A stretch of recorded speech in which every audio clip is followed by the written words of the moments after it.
Hello, welcome to NS code. इस video में मैं आपको बताऊंगा जावास्क्रिप्ट के बेसिक टू एडवांस सारे कंसेप्ट्स इंक्लूडिंग ES6 कंसेप्ट जो आपके प्रोजेक्ट और इंटरव्यूज़ में काम आएंगे। अगर आप इस चैनल पर नए हैं तो सबसे पहले सब्सक्राइब करें और अगर ये वीडियो आपको पसंद आती है तो एक लाइक तो बनता है। तो बिना किसी देरी के चलिए शुरू करते हैं।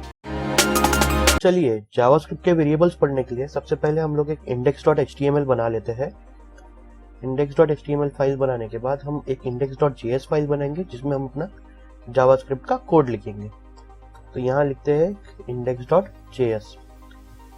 अब index.js फाइल में जाएंगे, वहां जाके हम लोग एक बेसिक स्ट्रक्चर जो HTML का अपना होता है वो बना लेते हैं। पहले यहाँ लिखेंगे HTML, फिर हेड, उसके अंदर टाइटल NS कोड, और फिर बाद में हम इसमें डालेंगे अपनी स्क्रिप्ट जो कि स्क्रिप्ट कॉल करेंगे स्क्रिप्ट टैग से। अब इस स्क्रिप्ट टैग में हम लोग सोर्स देंगे दैट इज src, और इसके अंदर हम लोग हमारे index.js का पाथ दे देंगे। तो यहाँ पाथ दे देने से हो जाएगा। अब यहाँ पर हम लोग एक सिंपली बॉडी क्रिएट करते हैं। तो बॉडी टैग लिखते हैं जिसमें h1 टैग देंगे। अब h1 टैग में हम लोग अभी का ऐसे ही एक सिंपल सा नाम लिख देते हैं, जावास्क्रिप्ट इन हिंदी, ऐसा करके। चलिए ये चीजें सेव कर लेते हैं। अब index.js हमारी कनेक्ट हो गई है कि नहीं ये चेक करने के लिए हम लोग एक console.log डालेंगे यहाँ। चलिए लिखते हैं console.log welcome to NS code JavaScript. अब यहाँ पर सेव कर लेंगे। index.js फाइल में हम लोग ओपन विथ लाइव सर्वर करेंगे। तो अब जैसे ही हम लोग इसको ब्राउजर में देखते हैं, इसका मैं थोड़ा रिजोल्यूशन पहले कम कर देता हूँ 100 तक के, ठीक है। अब डेवलपर कंसोल ओपन करेंगे इंस्पेक्ट क्लिक करके और इस पे कंसोल पे जाएंगे। तो आप देख सकते हो कि यहाँ पर welcome to NS code JavaScript video लिख के आ रहा है। इसका मतलब हमारी index.js फाइल है वो बराबर कनेक्ट हो गई है। तो चलिए हम सबसे पहले हमारा पहला टॉपिक पढ़ते हैं जिसका नाम है वेरिएबल्स। तो यहाँ हम पहले वेरिएबल्स पढ़ेंगे। तो वेरिएबल का मतलब कोई भी वेरिएबल जिसका मतलब वैल्यू वेरी हो सकता है। तो suppose variable a equals to 10, first name as suppose NS code. इस वेरिएबल का नाम हम कुछ भी दे सकते हैं। हम लोग यहाँ पर 3-4 वेरिएबल लिखेंगे। लेट b इक्वल्स टू 20 और एक लास्ट नेम लिख लेते हैं, let last name equals to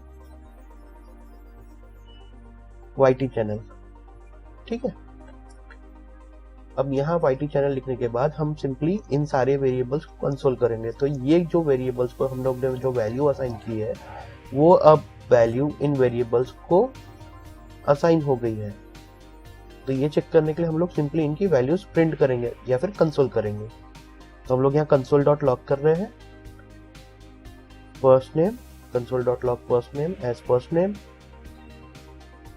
मैं हर एक कंसोल के साथ एक स्ट्रिंग डाल रहा हूँ ताकि हम लोग आइडेंटिफाई कर पाए कि कौन सा वैल्यू किस चीज के लिए है। ओके, console.log लास्ट नेम, तो ये लास्ट नेम मेरा स्ट्रिंग गया, कॉमा वेरिएबल जिसके अंदर मेरा वैल्यू स्टोर्ड है, कॉमा लास्ट नेम।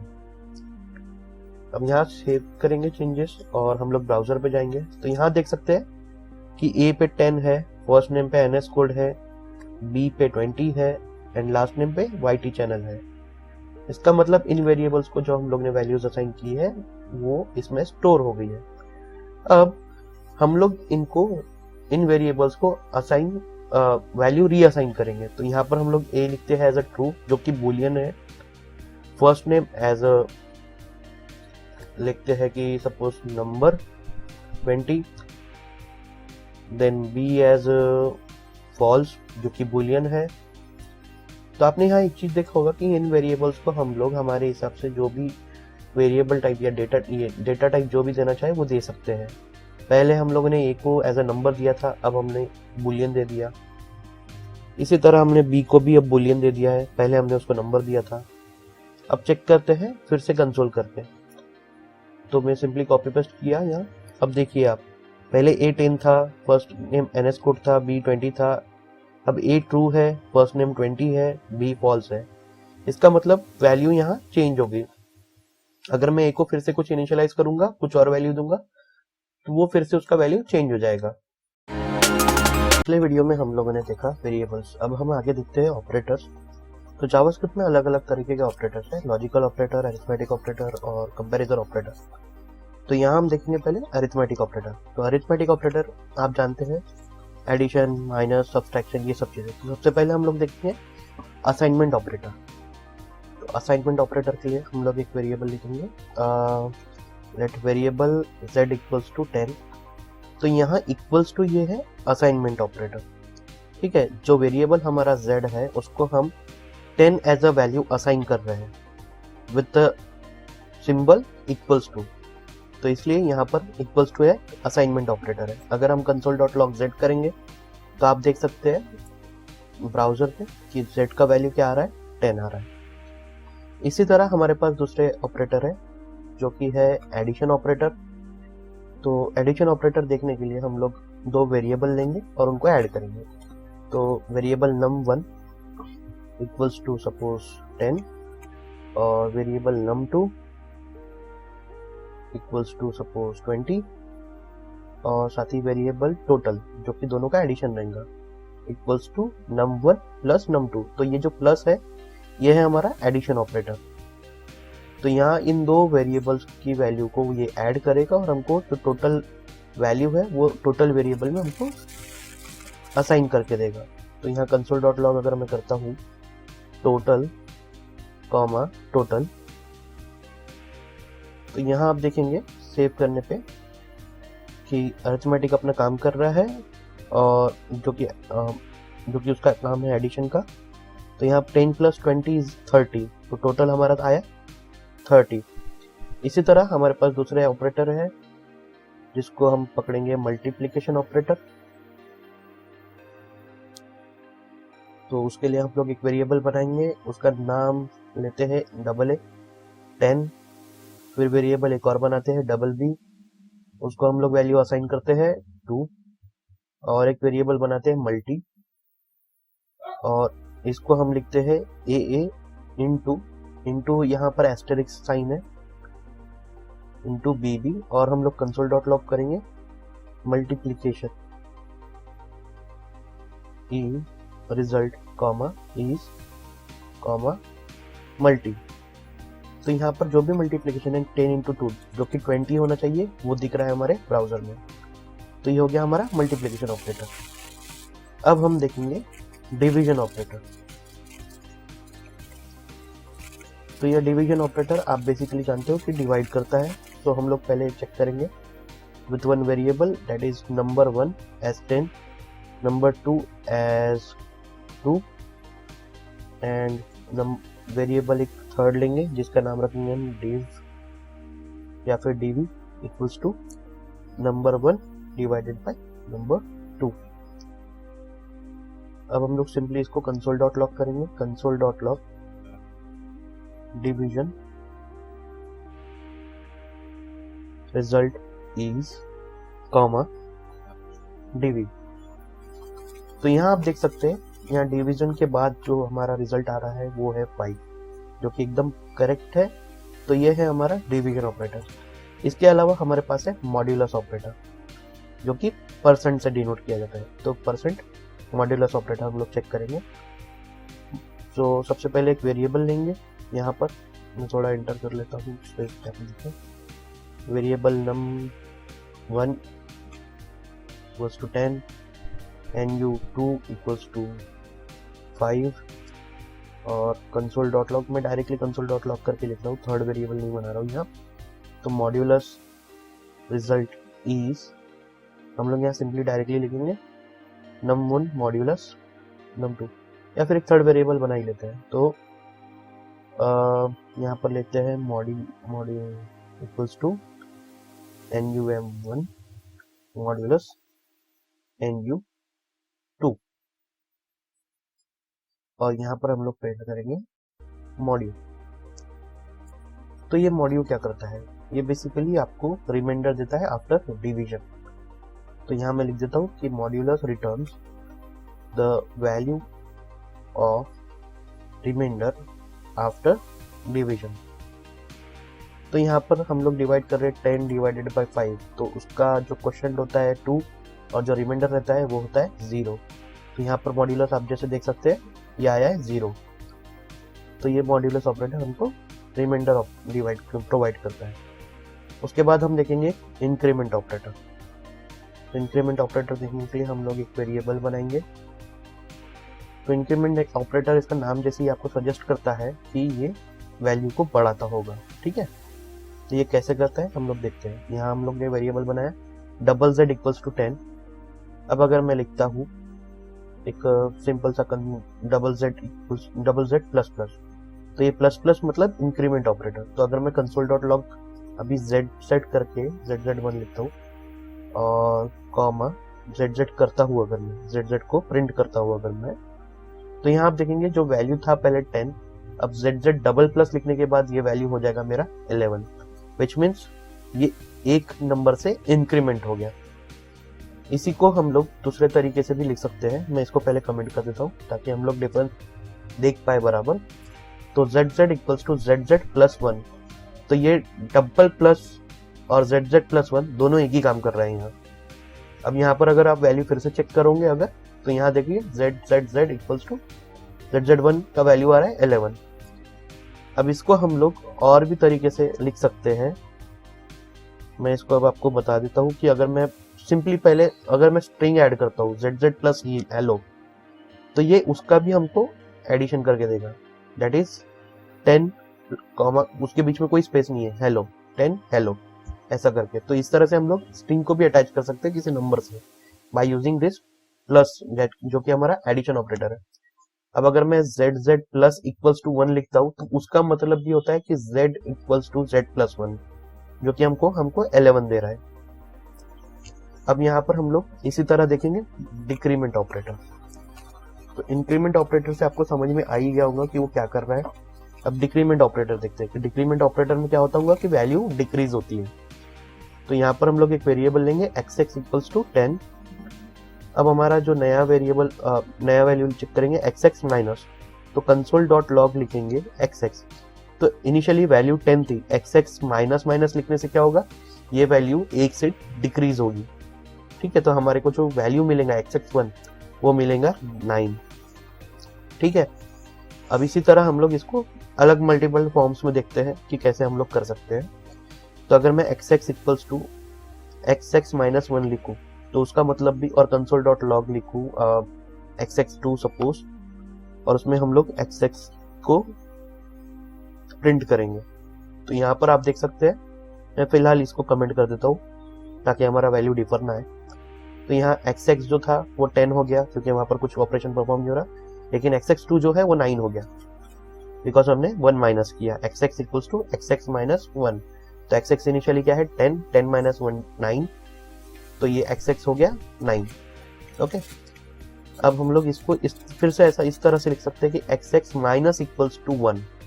इसका मतलब ही होता है कि xx equals to x minus 1। तो यहाँ पर हम लोग सिंपली प्रिंट करेंगे xx3 कॉमा xx। तो मैंने ऊपर का तो जो कंडीशन है उसको तो प्रिंट कर दिया। तो अब आप देख सकते हैं कि xx3 हमारा जो दे रहा है वो 9 है, वो जबकि xx1 xx2 दोनों का वैल्यू सेम है एज 10 बिकॉज ऊपर कोई ऑपरेशन परफॉर्म नहीं हो रहा है। तो ये हो गया हमारा डिक्रीमेंट ऑपरेटर।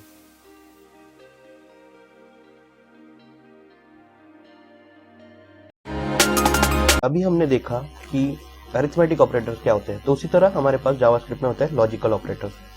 तो लॉजिकल ऑपरेटर्स क्या होता है, लॉजिकल ऑपरेटर्स मतलब हमारे सिंपली होते हैं एंड और एंड नॉट।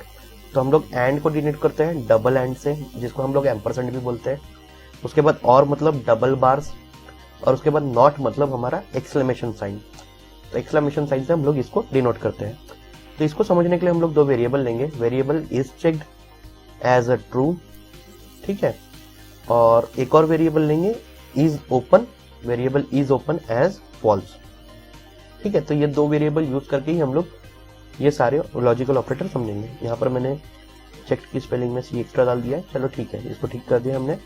तो सबसे पहले हम लोग चेक करते हैं कि एंड क्या होता है। तो हम लोग सिंपली यहाँ लिखेंगे console dot log and comma is checked and, जो कि डबल एम्परसेंड लिखना पड़ेगा, इज ओपन।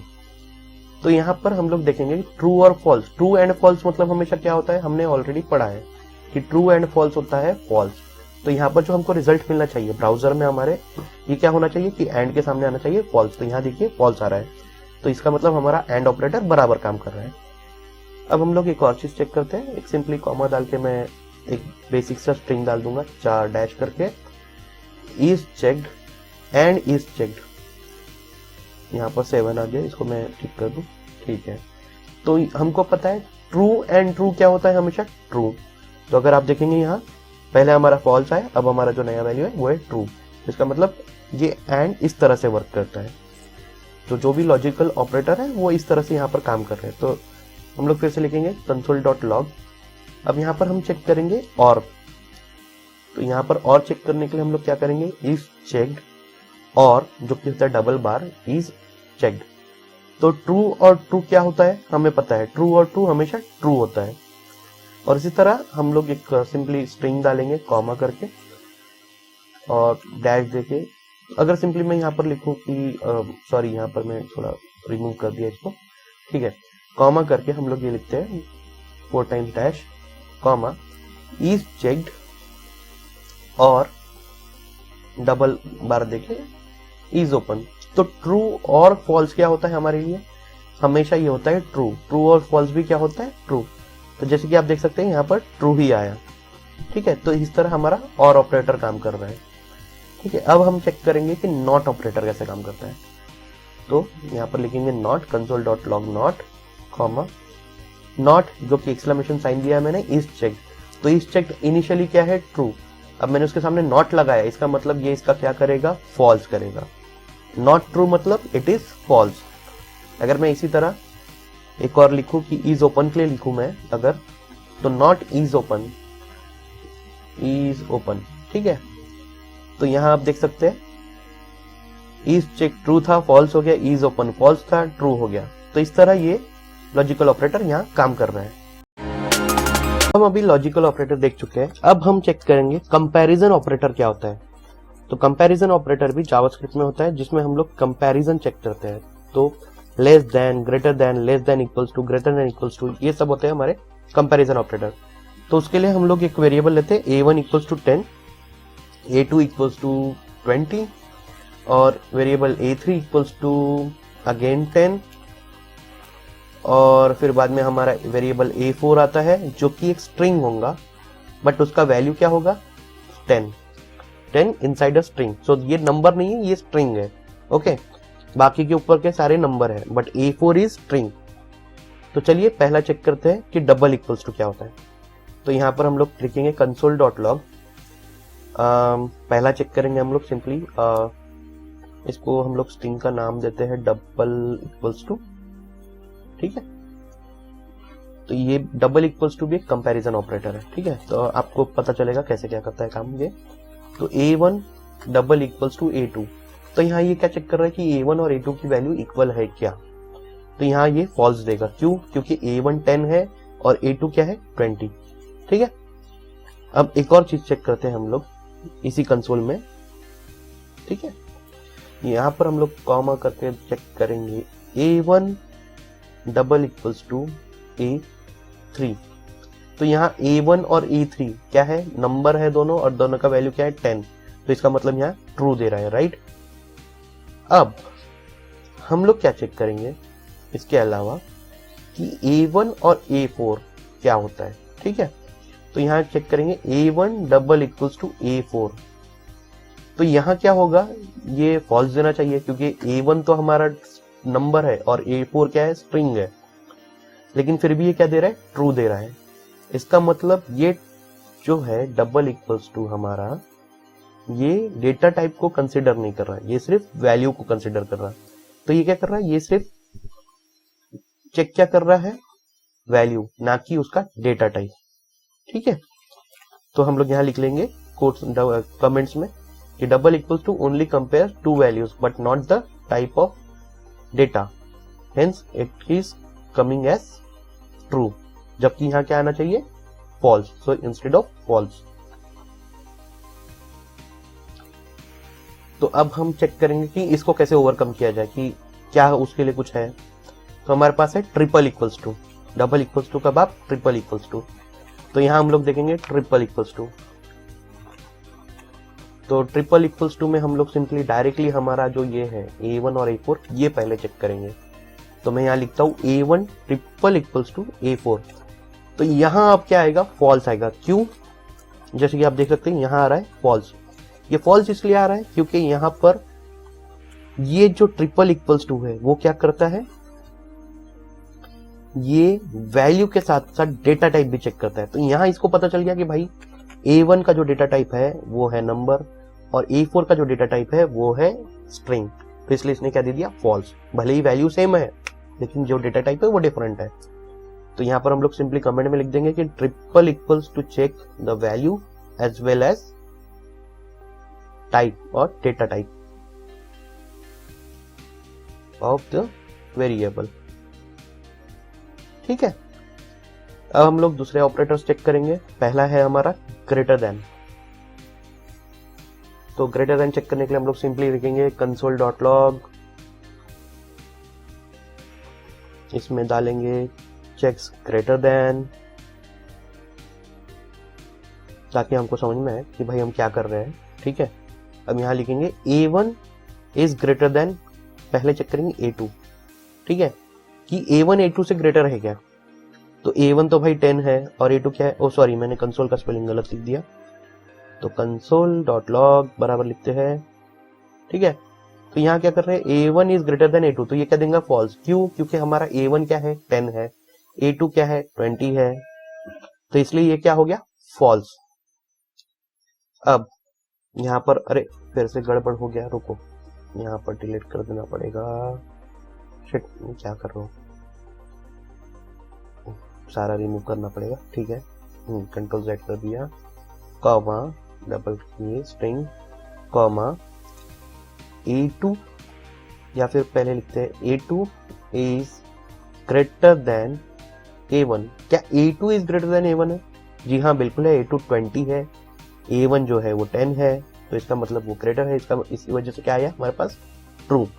अब चेक करते हैं लेस देन क्या होता है। तो console dot log checks less than. ठीक है, कॉमा करके लिखते हैं। ठीक है, तो A1 is less then A2। क्या A1 is less then A2 है? हाँ बिल्कुल है, तो इसका ये क्या आएगा, true.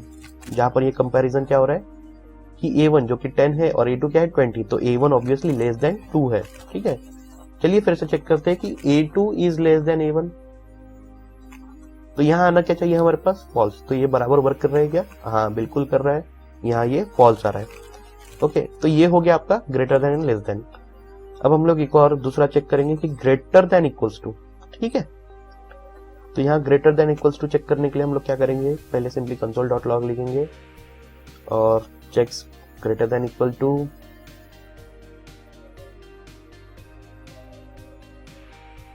Greater than equal to comma करके लिखेंगे। चलिए, तो पहले हम लिखेंगे A1 इज ग्रेटर देन और इक्वल्स टू A3 या A2, सॉरी ये 2 गलत लिख दिया मैंने। A1 is greater then A2 है क्या भैया, फॉल्स। नहीं, A1 क्या है, 10 है और A2 क्या है, 20। ना ही ये A1 से इक्वल है ना ही ये उससे छोटा है। ठीक है, अब A1 और A3 अगर चेक करें तो A1 का क्या वैल्यू है, 10, A3 का क्या वैल्यू है, 10। तो ये ग्रेटर देन तो नहीं हो रहा, बट इक्वल्स टू की जो वैल्यू कंडीशन है वो सेटिस्फाई कर रहा है, इसलिए क्या आया, ट्रू। वैसे ही चेक करेंगे लेस देन इक्वल्स टू। ठीक है, अब लेस देन इक्वल्स टू में जाते हैं, कंसोल डॉट लॉग, इसमें चेक करेंगे checks less than equals to, comma करके लिखेंगे A1 इज लेस देन और इक्वल्स टू A3। तो यहां चेक करेंगे कि A1 और A3 लेस है क्या, भैया लेस तो नहीं है लेकिन क्या है, इक्वल है। इसका मतलब क्या आ गया, ट्रू। ठीक है, इस वजह से ये क्या हो गया, ट्रू। अब यहाँ पर जैसे कि आप देख रहे हैं, यहाँ पर अगर मैं दूसरी और एक चीज देखूं, हमारे पास और क्या चीज हो सकती है। तो हम लोग एक पहले चेक करेंगे नॉट इक्वल टू।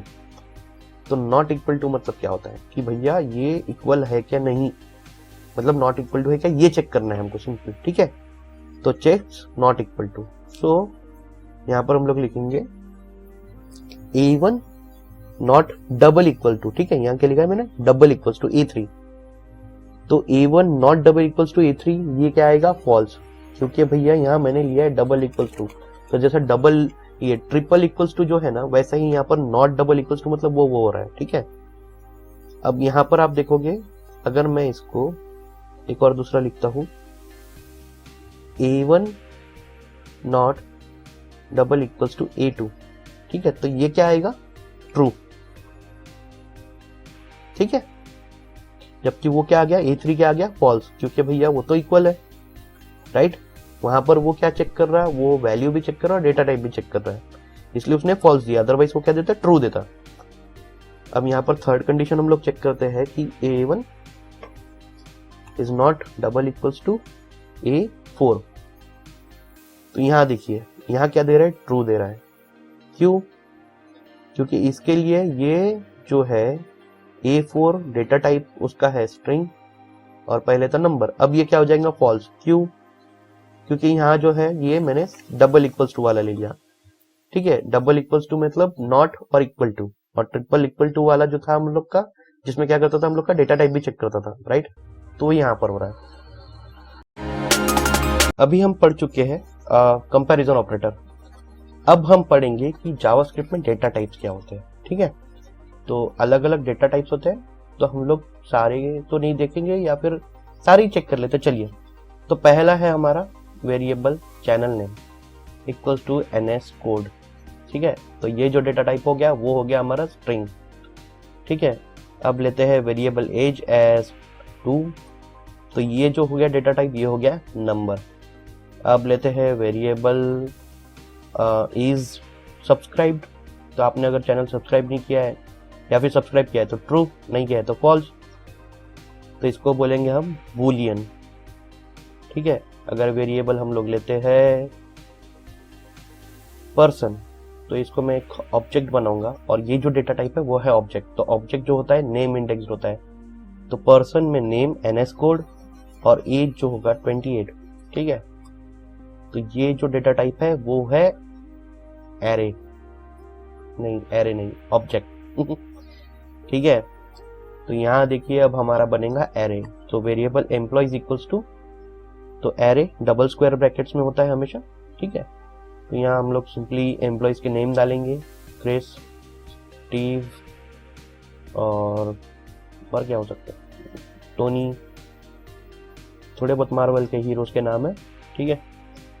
रॉन नहीं है भाई, लेकिन ठीक है डाल देते हैं फिलहाल। तो ये हो गया हम लोग का एरे। अगर अब मैं इन सारों इसको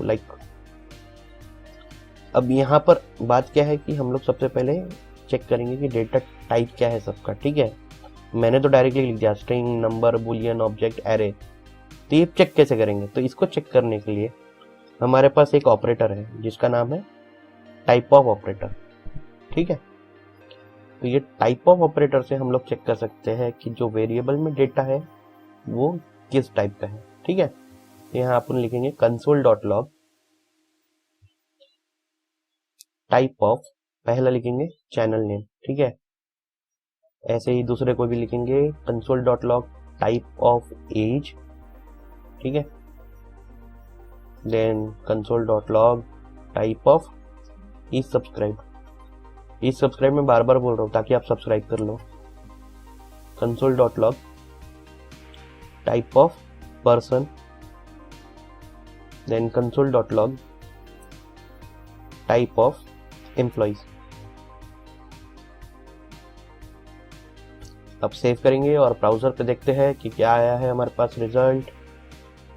तो इसने हमारे पास क्या टाइप्स दिए हैं, तो देखिए स्ट्रिंग, नंबर, बूलियन, ऑब्जेक्ट और ऑब्जेक्ट। तो इसका मतलब भाई हमारा ऑब्जेक्ट भी ऑब्जेक्ट और एरे भी ऑब्जेक्ट है। तो अब इस केस में हम कैसे आइडेंटिफाई करेंगे कि जो हमारा वेरिएबल है उसका डेटा जो है वो एरे है कि नहीं।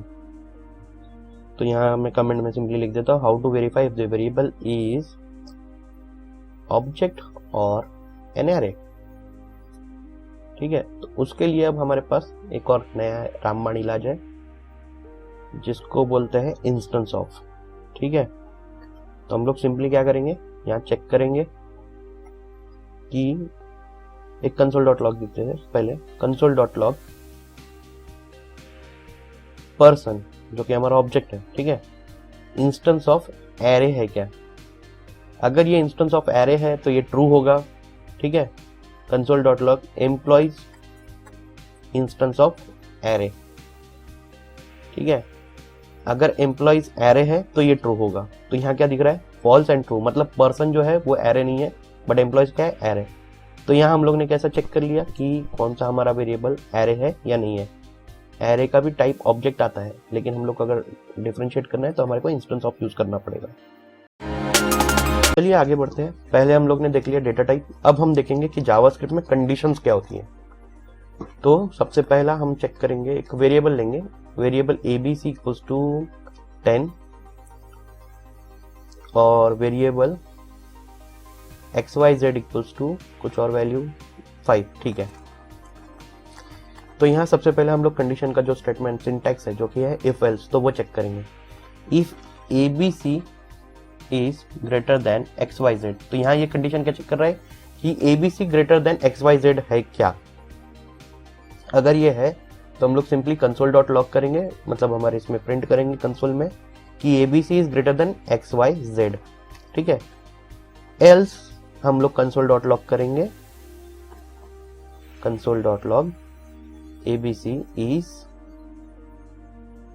Less than xyz। तो यहाँ पर अगर इफ की कंडीशन सेटिस्फाई हुई तो इफ का जो कंसोल स्टेटमेंट है वो प्रिंट होगा, अदरवाइज एल्स का। तो यहाँ पर abc is greater then xyz which means abc क्या है 10 है, xyz 5 है। अगर मैं इसको 25 कर दूं तो अब क्या स्टेटमेंट प्रिंट होगा जो कि एल्स में है कि abc is less then xyz। तो इस तरह हम लोग कंडीशन लिखेंगे इफ एल्स में इन जावास्क्रिप्ट, ठीक है। अब इसके आगे देखते हैं कि इफ एल्स इफ और एल्स क्या होता है। तो उसके लिए एक वेरिएबल लेते हैं रैंडम नंबर करके, ठीक है, या फिर रैंडम नंबर, या ठीक है रैंडम नंबर इक्वल्स टू। अब यहाँ पर हम लोग एक रैंडम नंबर जनरेट करेंगे, तो उसके लिए लिखेंगे math dot floor math dot random. तो ये मैथ डॉट रैंडम क्या करता है, कोई भी एक रैंडम नंबर हमको दे देता है। इनटू अगर मैं 10 करता हूँ तो रैंडम नंबर जो मैथ डॉट रैंडम क्या करता है 0 to 1 के बीच में एक रैंडम नंबर जनरेट करता है। उसको अगर मैं मल्टीप्लाई करूँ 10 से तो ये क्या करेगा, हमको जो नंबर देगा वो होगा 0 to 10 के बीच में, ठीक है। तो मैं इधर कमेंट लिख देता हूँ, this will generate a random number between 0 to 10, ठीक है, ठीक है। अब यहाँ पर हम लोग कंडीशन लगेंगे, पहले कंसोल डॉट लॉग कर लेते हैं ताकि हमको ये भी पता चले कि हमारा रैंडम नंबर क्या जनरेट हो रहा है। तो यहाँ पर हम लोग लिखेंगे random number is comma random number, ठीक है। अब यहाँ पर हम लोग हमारा इफ एल्स का स्टेटमेंट चालू करेंगे, ठीक है। तो यहाँ रैंडम नंबर देखिए 3 आ रहा है, मैं फिर से रिफ्रेश करता हूँ तो रैंडम नंबर 9 हो जाता है। फिर से मैं रिफ्रेश करूँ 9 ही है, फिर से 9 है, अब 0 है, अब 5 है, अब 7 है। तो इसका मतलब आप देख सकते हैं कि हर रिफ्रेश पे ये जो नंबर है चेंज हुए जा रहा है, तो कोई भी रैंडम नंबर आ रहा है, ठीक है। तो हम लोग इफ कंडीशन में लिखेंगे if random number is less than equals to 3। तो पहले यहाँ क्या चेक कर रहे हैं, अगर हमारा random number less than equals to 3 है तो वो नंबर क्या हो सकता है 0, 1, 2 और 3, ठीक है। अगर इनमें से कोई आ रहा तो ये इफ के अंदर जो हमारा कंसोल स्टेटमेंट है ये दिखेगा, ठीक है। तो यहाँ मैं लिख देता हूँ ब्रैकेट में नंबर इज लेस देन और इक्वल टू 3, ठीक है। अब एल्स इफ में एक और कंडीशन डालते हैं हम लोग कि random number is less than equals to 7, ठीक है। यहाँ पर क्या लिखेंगे console dot log number is less than और इक्वल टू 7।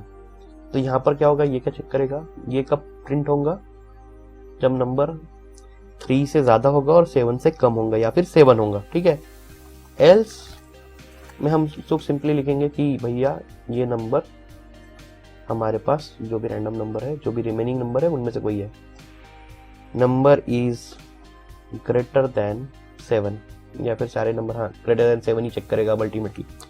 तो यहाँ पर मैं ब्रैकेट में लिख देता हूँ एल्स, ताकि हमको पता चले कौन सा स्टेटमेंट कॉल किया हुआ है, ठीक है, कौन सा स्टेटमेंट सेटिस्फाई हुआ है कंडीशन में। यहाँ पर मैंने ब्रैकेट्स का झोल कर दिया है, ठीक है, अब ठीक है। चलिए सेव करते हैं, रिफ्रेश करते हैं। तो पहला आ गया हमारा 7 जो कि एल्स में गया डायरेक्ट क्योंकि 9 आया था। अब देखिए 2 आया तो इफ में गया, अब 1 आया फिर से इफ में गया, अब 6 आया तो एल्स इफ में गया। तो दिस इज हाउ लाइक हम लोग if else condition, else if condition हम लोग राइट लिख सकते हैं इन जावास्क्रिप्ट। ठीक है, अब हमारे पास कुछ और भी तरीके हैं जो कि है टर्नरी ऑपरेटर। तो ये ES6 का भाई ये है टर्नरी ऑपरेटर।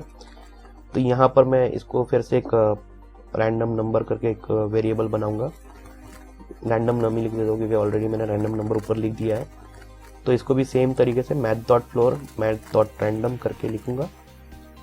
ठीक है, math.random into 10। तो ये वही क्या करेगा कि this will generate a random number between 0 to 10। ठीक है,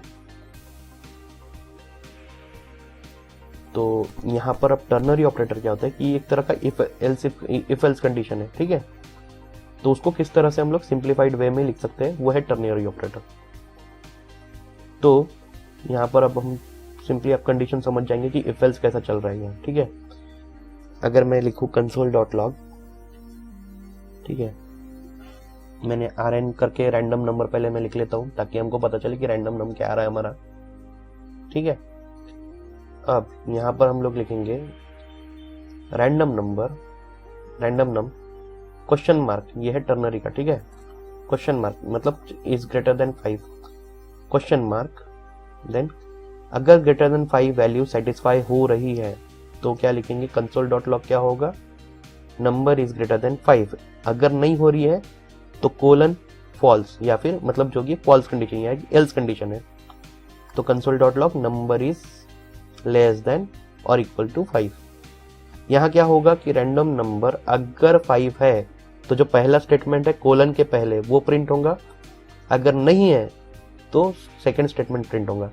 तो यहाँ देखिए रैंडम नंबर 6 आया तो number is greater than 5, number 5 आया नंबर इज लेस देन 5 में गया, नंबर 3 आया नंबर इज लेस देन 5 में गया, नंबर 6 आया ग्रेटर देन में गया।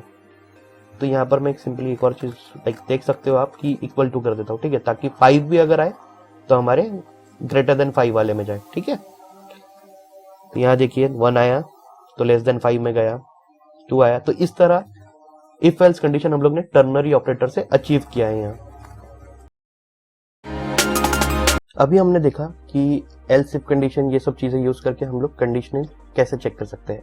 पर जावास्क्रिप्ट में एक और चीज है जिसको पता है स्विच। तो स्विच से भी हम लोग कंडीशन चेक कर सकते हैं। तो वो कैसे करेंगे हम देखते हैं यहाँ कि स्विच इन जावास्क्रिप्ट। तो यहाँ सिंपली मैं लिखूंगा स्विच और उसका सिंटैक्स आ गया। तो यहाँ बेस्ड ऑन मल्टीपल केसेस यहाँ हमारे स्टेटमेंट जो है वो कंपाइल करता है और हमें रिजल्ट देता है। तो पहले वेरिएबल लेंगे कि generated num equals to math.random, जैसे कि हमने पहले किया, math.floor that math.random into 10। तो ये क्या करेगा, ये एक नंबर हमको जनरेट करके देगा रैंडमली जिसका वैल्यू रहेगा 0 से 10 के बीच में। ठीक है, अब यहाँ पर हम लोग स्विच के अंदर जो है हमारा जनरेटेड नम पास कर रहे हैं। तो यहाँ केस 7 लिखा मैंने। केस 7 मतलब अगर जो जनरेटेड नम है वो अगर 7 है तो console.log स्टेटमेंट क्या प्रिंट होगा कि जनरेटेड नंबर इज 7। अदरवाइज क्या लिखा हुआ है, ब्रेक। नहीं तो क्या होगा, अगर ये कंडीशन सेटिस्फाई नहीं होती तो क्या होगा, ब्रेक। ब्रेक मतलब बाहर निकल जाएगा इससे, इस कंडीशन से। अब सेकंड केस लिखेंगे। ठीक है, यहाँ पर हम लोग लिखेंगे, यहाँ थोड़ा मेरे को इंटेंटिफिकेशन करना पड़ेगा, इसको इंटेंट करना पड़ेगा। तो ठीक है, ये हो गया। अब यहाँ पर हम एक और नंबर ले लेते हैं बेसिक।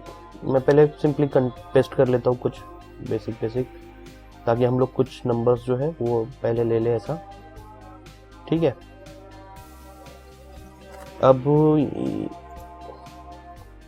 जैसे ही हमने देखा कि अब हम लोग इसको सिंपली इंटेंट कर लेते हैं पहले की तरह जैसे बाकी हुए हैं। ठीक है, मेरे को इनको यस, सो ये हो गया इंटेंटिफिकेशन बराबर इसका। ठीक है, ये ब्रेक बराबर इधर कर लिया, कंसोल स्टेटमेंट इधर। ठीक है, ये भी हो गया। थोड़ा ऊपर वाले को भी फिक्स करना ही पड़ेगा। ठीक है, पहले नीचे वाले कर लेते हैं फिक्स। ठीक है, यहाँ पर अब इनको किया मैंने फिक्स। तो अब थोड़ा प्रॉपर दिख रहा है, इंटेंडेड दिख रहा है, अच्छा लग रहा है देख के। तो सेकंड नंबर हम लोग लेंगे केस 8। अगर हमारा रैंडम जनरेटेड नंबर 8 आता है तो जनरेटेड नंबर इज 8, ठीक है। केस 5, अगर नंबर 5 आता है तो 5, और उसके बाद लेंगे 0, अगर हमारा जनरेटेड नंबर 0 आता है तो 0। तो बेस्ड ऑन दिस केस ये इनका जो कंसोल लॉग स्टेटमेंट है वो प्रिंट होगा, ठीक है। जो भी केस सेटिस्फाई होगा वहां प्रिंट होगा, अदरवाइज ब्रेक होगा, फिर नेक्स्ट कंडीशन चेक करता जाएगा, ऐसा करते करते नीचे आते जाएगा, ठीक है। और अगर इनमें से कोई भी कंडीशन सेटिस्फाई नहीं हो रही है तो जो डिफॉल्ट है, डिफॉल्ट मतलब कोई भी कंडीशन सेटिस्फाई नहीं हो रही, तब जाके ये वाला जो स्टेटमेंट है यहाँ पर ये प्रिंट होगा कि जनरेटेड नंबर इज नॉट 785031, मतलब इनसे अलग नंबर रहेगा, राइट। ठीक है, सेव करते हैं। देखिए यहाँ पर क्या है, जनरेटेड नंबर इज नॉट, इसका मतलब कुछ और आया। तो हम लोग पहले चेक करते हैं यहाँ कंसोल डॉट लॉग करके कि जनरेटेड नम क्या है, ठीक है। तो यहाँ कंसोल डॉट लॉग रख देते हैं जनरेटेड नम इज, या फिर नम कॉमा करके सिंपली डाल देता हूँ, ठीक है। अब यहाँ चेक करिए आप कि जनरेटेड नंबर क्या है, 0, तो जनरेटेड नंबर इज 0, ये वाला केस बराबर सेटिस्फाई हुआ, ठीक है। फिर से रिफ्रेश करते हैं, जनरेटेड नंबर इज 7, तो 7 ये वाला केस सेटिस्फाई हुआ। जनरेटेड नंबर इज 2, ठीक है, तो हमारा जो डिफॉल्ट वाला स्टेटमेंट है वो सेटिस्फाई हुआ, राइट। फिर से 7, फिर 9, फिर 4। तो देख रहे हैं आप, जहाँ पर केस सेटिस्फाई हो रहा है वहाँ ठीक है, अगर केस सेटिस्फाई नहीं हो रहा है तो सिंपली डिफॉल्ट में जा रहा है। तो ये एक तरह का इफ एल्स कंडीशन ही है, अगर इफ की कंडीशन सेटिस्फाई हो रही तो ठीक है, तो एल्स में चला जा रहा है। तो ये हो गया हमारा स्विच स्टेटमेंट। अब हम पढ़ते हैं लूप्स इन जावास्क्रिप्ट, लूप्स और इटरेशन इन जावास्क्रिप्ट। तो ये बहुत ही इंपॉर्टेंट टॉपिक है जो आपको जब भी आप कोई लॉजिक लिखते हो तो ये काम आता है। तो different types of loops available in JavaScript, तो हम लोग उनको देखेंगे। तो सबसे पहला है हमारा फॉर लूप। यहाँ पर लिखेंगे for variable i equals to 0, तो ये बेसिक सिंटैक्स है फॉर लूप का। फिर बाद में हम लोग लिखेंगे i इज ग्रेटर देन, और sorry i is less than 10 i plus plus, ठीक है। और यहाँ पर हम लोग सिंपली कंसोल डॉट लॉग लिखेंगे i, तो यहाँ पर हम लोग i की वैल्यू प्रिंट करेंगे। तो ये कब तक चलेगा लूप, जब तक के i का वैल्यू 10 से कम है, ठीक है, अदरवाइज उसके बाद ये लूप चलना बंद हो जाएगा। तो यहाँ कंसोल डॉट लॉग लिख रहा हूँ i इज, तो यहाँ आप देख सकते हैं i इज 0 to 9 तक के प्रिंट हो रहा है, ठीक है, 10 नहीं हो रहा है, क्यों, क्या हमने i इज लेस देन 10 तक के उसको चलने बोला है, ठीक है। उसके अलावा फिर हमारे पास एक और है जिस लूप है जिसको हम बोलते हैं डू वाइल लूप, ठीक है। यहाँ डू वाइल लूप में चेक करते हैं अब कि एक वेरिएबल जनरेट लिखते हैं, variable j equals to 0, do कि ये करो कि कंसोल डॉट लॉग j का जो वैल्यू है j इज, ठीक है, कॉमा j कब तक करना है, ये अब कंडीशन लिखेंगे वाइल में, तो j प्लस प्लस। तो हम लोग क्या कर रहे हैं, i की वैल्यू पहले अगर हम लोग फॉर लूप को चेक करें तो उसमें अगर आप देखोगे, पहले हम लोग वाइल को चेक कर लेते, ठीक है। While k j is less than 10, कि भाई j अगर 0 है पहले तो क्या करना है, j को प्रिंट करो, j इज j, ठीक है, j प्लस प्लस कब तक के, अगर j इज लेस देन 10 है। तो यहाँ आप देख सकते हैं j का वैल्यू आ गया 0 to 10, ठीक है। मैं ऊपर का कंसोल हटा देता हूँ ताकि आपको j का बराबर दिखे। तो j इज 0 to 9, ठीक है, ये वैल्यू दिख रहा है कब तक के, जब तक के j की वैल्यू जो है वो लेस देन 10 है, ठीक है। अब हम लोग एक और लूप चेक करते हैं जो कि है वाइल लूप, ठीक है, वाइल।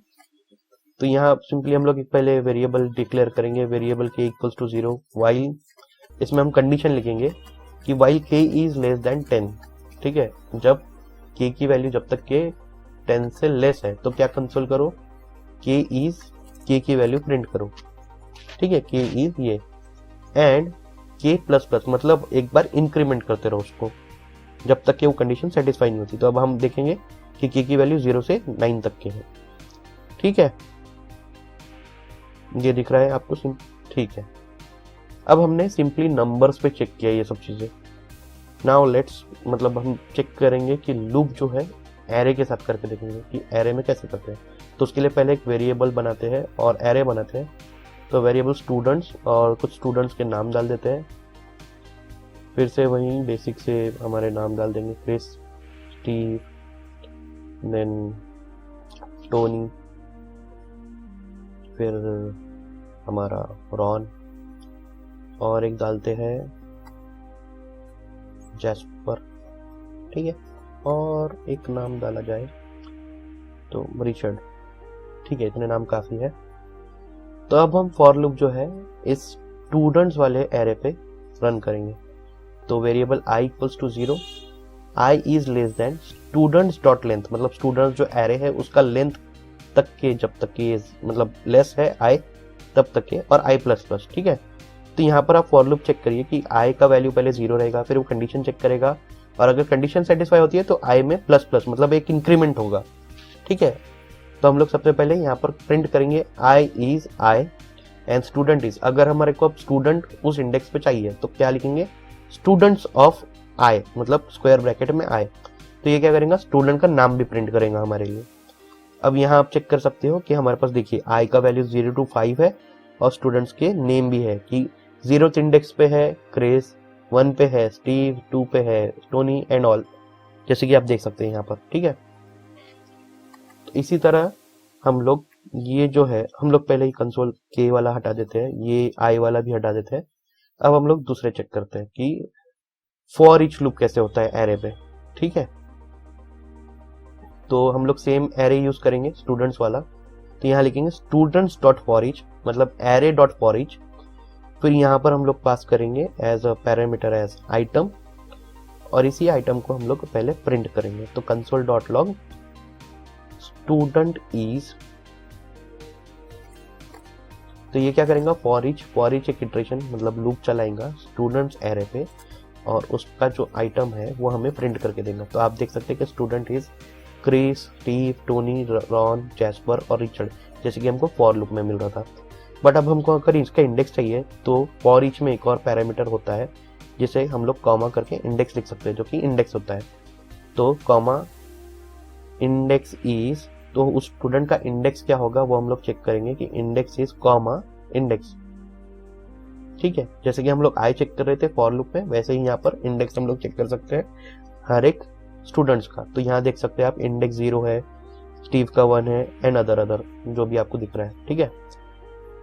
तो ये हो गया हमारा एक सिंपल फॉर ईच लूप। अब हमें और एक लूप चेक करना पड़ेगा, पहले इसको कंसोल कर लेते ताकि वो बहुत सारे लूप्स हमारे कंसोल में ना दिख जाए। तो एक होता है फॉर ऑफ लूप, ठीक है। ये थोड़ा ES6 का नया कंसेप्ट है, फॉर ऑफ लूप, ये नया लूप है। तो इसको चेक करिए पहले कि कैसे बनता है, ठीक है। तो फॉर ऑफ के लिए कॉन्स्ट इटरेटर ऑफ ऑब्जेक्ट, तो यहाँ पर इटरेटर मतलब आइटम जो भी हमारा है, और ऑब्जेक्ट मतलब हम लोग हमारा एरे भेजेंगे, ठीक है। तो ये एरे पे इटरेट करेंगे, और जो भी आइटम है मतलब हर एक item of that students array वो हमको देगा, ठीक है। यहाँ कंसोल डॉट लॉग लिखेंगे स्टूडेंट इज, ठीक है। स्टूडेंट इज स्टूडेंट्स लिखने से नहीं होगा, हमको क्या लिखना है, स्टूडेंट्स इज आइटम। ये थोड़ा ये हो गया, ठीक है। तो यहाँ आप देख सकते हैं कंसोल पे कि student is Chris and all, जैसा हम लोग को प्रीवियस लूप्स में हमको मिला।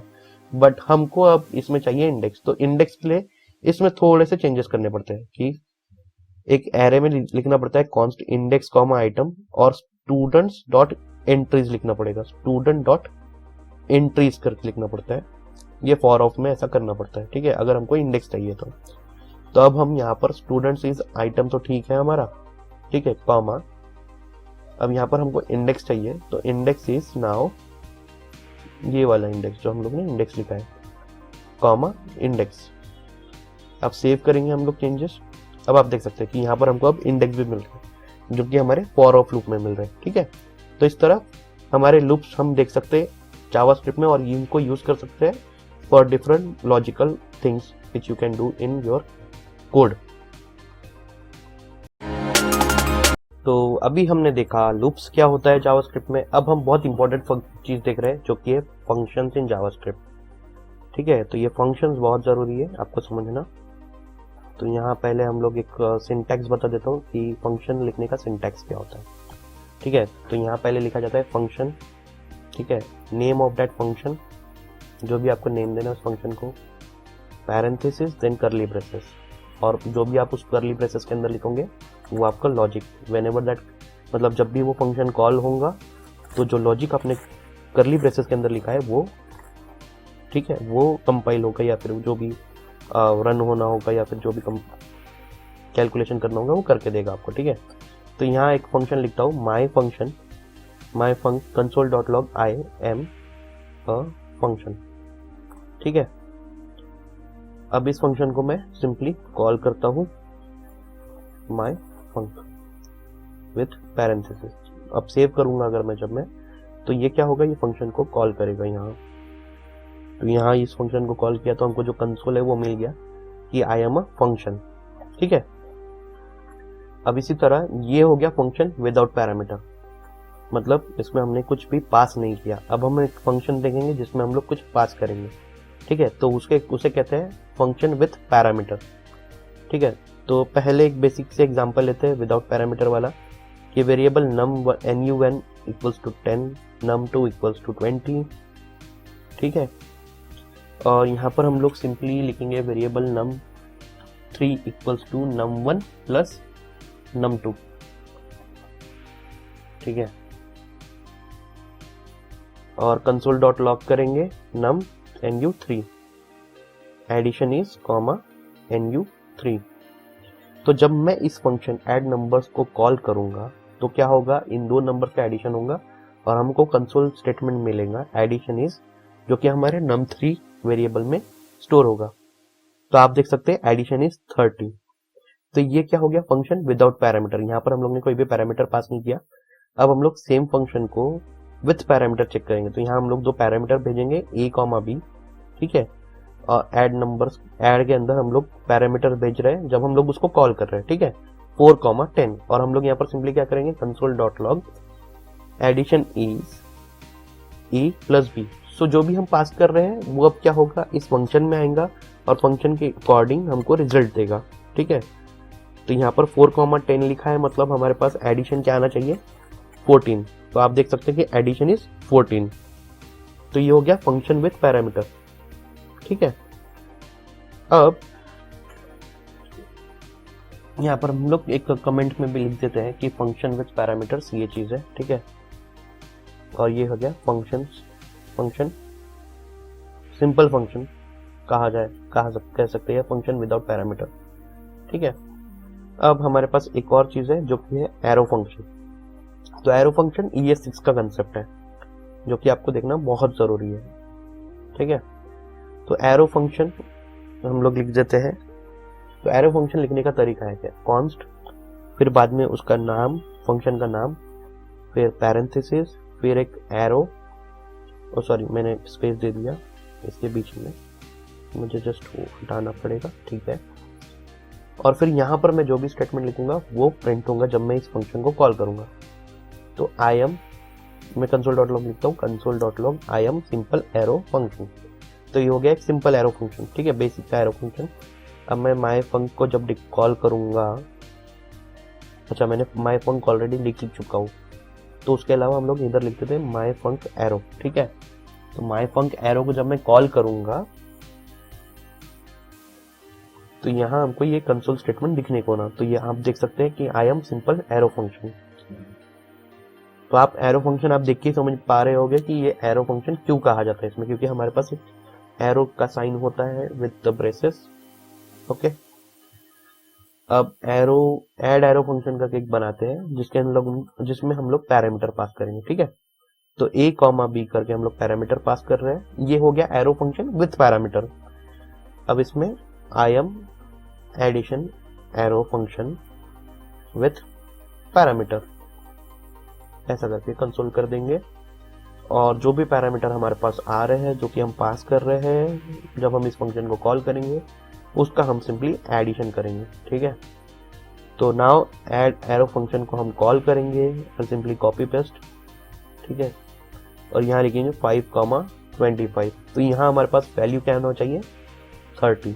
तो आप देख सकते हैं कि 30 वैल्यू आ रही है और एडिशन हुआ है। तो ये हो गया एरो फंक्शन विथ पैरामीटर। अब यहाँ पर एक और फंक्शन बनाते हैं, ऐड एरो फंक्शन करके लिखते हैं पूरा, ठीक है। अब इसके अंदर मैं सिंपली पास करूंगा एक सिंगल पैरामीटर जो कि है a, और यहाँ लिखूंगा console.log I am addition arrow function with single parameter. पहले ऊपर हम लोग ने 2 पैरामीटर पास किए थे, अब यहाँ सिंगल पैरामीटर पास कर रहे हैं विथ सिंगल पैरामीटर। और यहाँ पर जो भी हमारा पैरामीटर आ रहा है जो कि a है प्लस हम लोग 10 करेंगे, तो जो भी वैल्यू जब मैं इस फंक्शन को कॉल करूंगा पास करूंगा उसमें 10 हमेशा ऐड हो जाएंगे और वो console.log स्टेटमेंट में हमको दिखेगा। तो 20 मैंने पास किया, 20 प्लस 10 क्या होना चाहिए 30, तो यहाँ आप देख सकते हैं हमारे पास 30 मिल रहा है। तो ये हो गया हमारा बेसिक एरो फंक्शन। ठीक है, तो इसी तरह हम लोग ये फंक्शन यूज कर सकते हैं हमारे जावास्क्रिप्ट में, और ये बहुत इंपॉर्टेंट टॉपिक है जावास्क्रिप्ट से रिलेटेड। आपको एरो फंक्शन और सिंपल फंक्शन दोनों ध्यान रखने हैं। हमने हमारे इसमें फंक्शंस देख लिया, अब हम लोग बहुत इंपॉर्टेंट टॉपिक देखने वाले हैं इंटरव्यू पॉइंट ऑफ व्यू के हिसाब से, जो कि होता है होस्टिंग। आपको कई बार इंटरव्यू में पूछा जाएगा कि what is hosting in JavaScript, तो यहाँ आप समझ लीजिए कि होस्टिंग क्या होता है। ठीक है, तो hosting means taking declarations on the top. ठीक है, तो यहाँ पर एक सिंपली एग्जांपल से समझाता हूँ मैं आपको, ऐसा समझेंगे नहीं। वेरिएबल जे इक्वल्स टू 10 लिया, वेरिएबल के इक्वल्स टू सपोज 20 लिया, और वेरिएबल console.log किया सिंपल सा, और यहाँ पर लिखा कि क्यू करके। ठीक है, सिंपली जे प्लस के। ठीक है, अब यहाँ आपने देखा ये बेसिक सा सिंपल सा एग्जांपल है जहाँ पर मेरे को क्यू की वैल्यू 30 मिल जाएगी। राइट, यहाँ पर मैंने वेरिएबल जे ले लिया, वेरिएबल के लिया, और मतलब डिक्लेरेशन पहले कर दिया। व्हाट इफ अगर मैं ये डिक्लेरेशन हटा दूँ और डिक्लेरेशन नीचे लिखूं कि वेरिएबल जे इक्वल्स टू 5, तो यहाँ क्या करेगा जावास्क्रिप्ट की जावास्क्रिप्ट जो वैल्यू है, देखिए आप रिजल्ट जो है सेम है, यहाँ पर कुछ भी गड़बड़ नहीं है, कुछ डिफरेंस नहीं है। तो यहाँ पर ये क्या कर रहा है कि जो डिक्लेरेशन है वो उसको टॉप पे ले जा रहा है और फिर बाद में फिर से इनिशियलाइज कर रहा है। तो इनिशियलाइजेशन क्या हो रहा है, जे इक्वल्स टू 10 हो रहा है, जे इक्वल्स टू 5 नहीं ले रहा है। ठीक है, अगर 5 लेता तो हमारे पास जो रिजल्ट आता वो होता 25, बट यहाँ पर हमारे पास क्या आ रहा है 30, विच मीन्स जावास जो होस्टिंग है कि ये डिक्लेरेशन को सिर्फ ऊपर लेके जाता है, नॉट द इनिशियलाइजेशन। ओके, तो इस तरह से लाइक एक बेसिक होस्टिंग हम लोग इसको कह सकते हैं। अब अगर मैं जे को 1110 कर दूं तब भी आप देखिए वैल्यू जो है 130 है। ठीक है, ये 5 नहीं लिया इसमें। ठीक है, तो इसे कहते हैं होस्टिंग। अभी हमने होस्टिंग देखा, अब हम देखेंगे ES6 का बहुत अच्छा कंसेप्ट जिसे हम कहते हैं इंपोर्ट एक्सपोर्ट मॉड्यूल्स। तो इसके लिए हम एक और फाइल बनाएंगे जिसका नाम है class.js। तो मैं एक और फाइल बना लेता हूँ class.js, ताकि आप समझ पाए कि इंपोर्ट एंड एक्सपोर्ट एग्जैक्टली क्या होता है और कैसे करते हैं। तो यहाँ पर हम लोग एक class.js में हम लोग एक फंक्शन बनाएंगे और फंक्शन का नाम रखेंगे सेंड मैसेज। ठीक है, अब इसके अंदर हम लोग एक वेरिएबल डिक्लेयर करेंगे,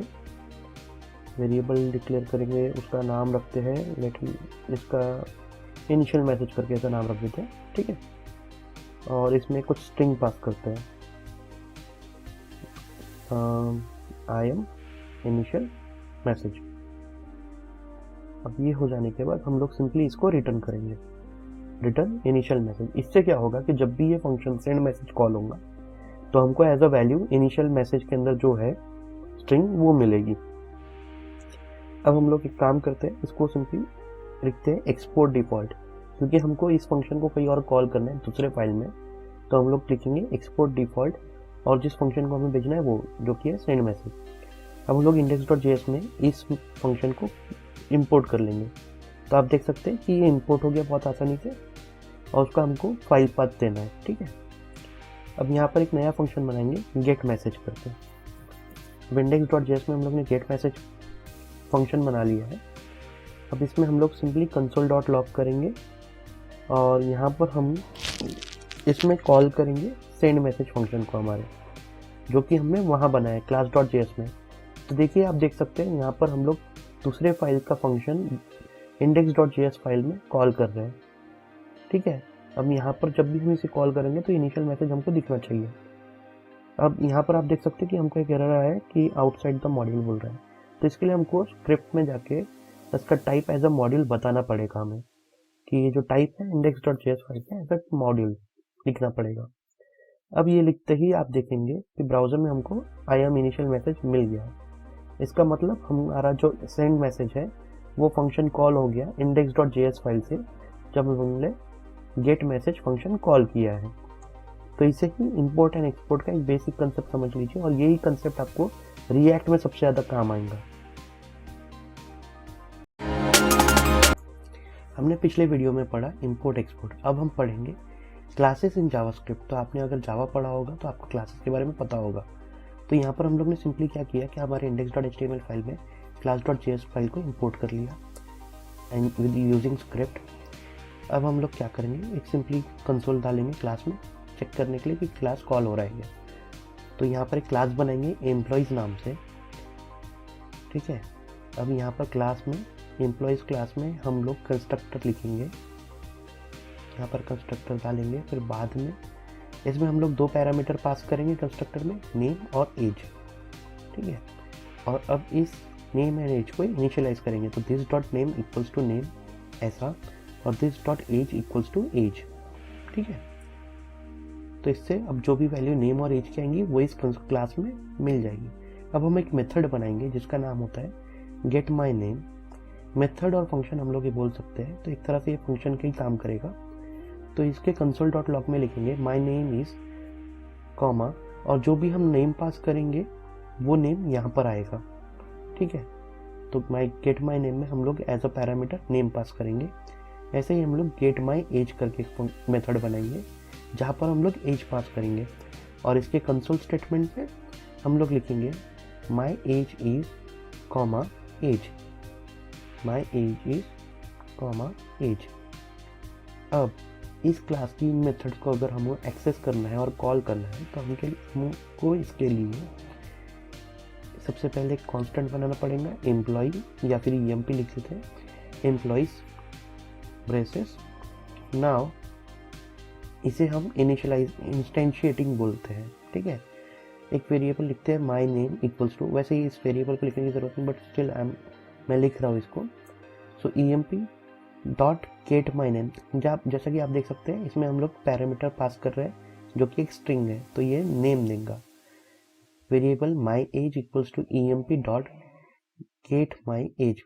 तो जो EMP हम लोग ने कांस्टेंट बनाया है उसको देख सकते हैं कि ये इस एम्प्लॉय क्लास की मेथड्स को एक्सेस कर पा रहा है।